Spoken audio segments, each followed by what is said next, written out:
So let's talk about Warner Brothers Discovery getting sold off to Universal, more so with DC. I think I've talked about this in nauseum, and I've talked about this in multiple videos. And I'm going to keep it short because I've talked about it enough. Are you surprised? Are you guys in the area? Like, here's the thing about me. When this was announced, a few days ago, I didn't really make a video on it because I've already known about it. Because I had somebody on the inside that told me maybe it's been a good, 6 or 7 months ago. And they said, yeah, they get sold. I'm like, again? They're like, yeah. Like, well, fuck. Because what Zaslav was doing last year was trying to trim the fat of Warner Brothers Discovery to make it feasible, to be sold off to a studio. The two top bidders were Universal and Amazon. Amazon bought, I think it was MGM, so they couldn't really buy another studio. One, they didn't have the money either. So the other top billing was Universal, which makes sense because Warner Brothers have a good relationship due to the fact of Harry Potter. Because Universal has added Harry Potter to the rides and amusement parks they have in Universal Studios. That's one thing too. Also, who's at Universal right now? David Goyer and Christopher Nolan. They all went to Universal, so it all makes sense. It all adds up.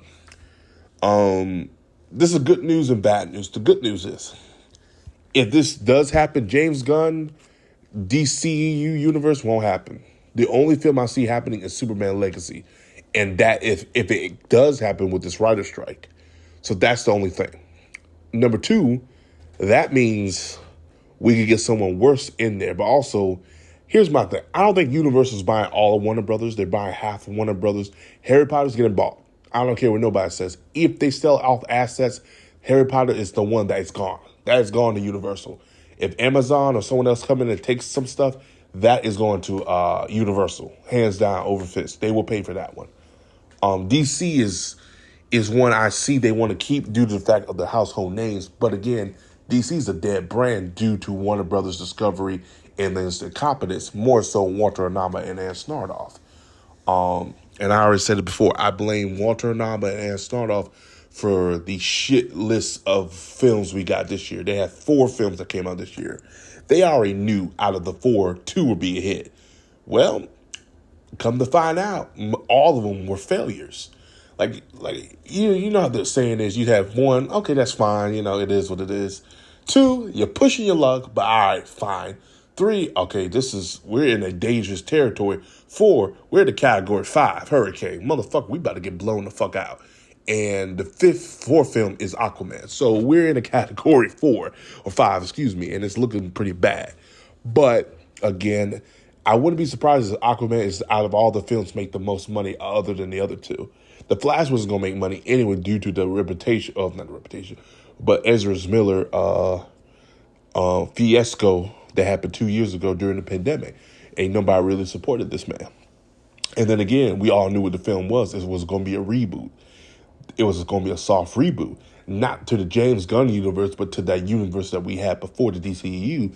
And they were going to make Supergirl and Batgirl the new faces of this new regime of Batman and, the new faces of the Bat family and the Super family. No fans wanted that because you haven't gave us a Batman film with Ben Affleck nor a proper Man of Steel sequel to that. So a lot of fans were like saying no to that, but it was a little bit too late. They couldn't really change too much of it, other than when James Gunn and them came in. But again, being sold off, it is what it is. I'm not really mad about the companies being sold off. This is good for the company because right now, DC needs to get away from Warner Brothers immediately. DC needs to have a Universal logo and not a Warner Brothers logo. Because when you put Warner Brothers and DC together, it's nothing but a disaster. It's poison. And if you see that now, until they get rid of that logo with DC, DC will always have that bad, I was about to say, that bad, toxic brand, because people have seen it through the DCEU and all this other stuff, because people don't trust Warner Brothers as a studio no more because of the lies, the manipulation, the backstabbing, the editing. It's the same old shit. So DC needs to, if they do buy out, Universal buys out DC, the Warner Brothers logo does not need to be connected to DC anymore. That should be, Superman Legacy should be the last project of that. Universal buying out Harry Potter, same thing. Because after the last Fantastic Beasts, that should be cut too. But yeah, I mean, honestly, guys, this is kind of what we were getting. This is kind of what we were expecting. The rumors are coming out. It is what it is. But as always, guys, like, subscribe. Peace. My outro will end it for you.